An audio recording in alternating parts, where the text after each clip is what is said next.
I S'Alqueria Blanca es prepara per gaudir de les festes de Sant Roc, patró del seu poble. I el sus a les celebracions l'ha donat el dissenyador Sebastià Pons amb la lectura del pregó.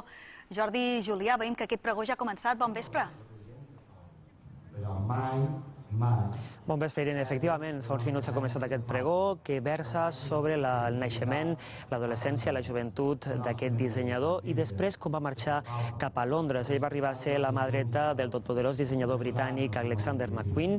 Després va marxar a Nova York, on també va ser mà dreta de Miquel Adrover i on va presentar la seva primera col·lecció amb el seu nom. L'any 2004 va tornar a Espanya, on s'ha dedicat bàsicament a la docència. Ara fa uns mesos va presentar la seva nova col·lecció que es titula Muixaix i que precisament demà es presentarà aquí també a S'Alqueria Blanca. Com diem, molta expectació per part dels veïns per veure aquest pregó d'aquest dissenyador.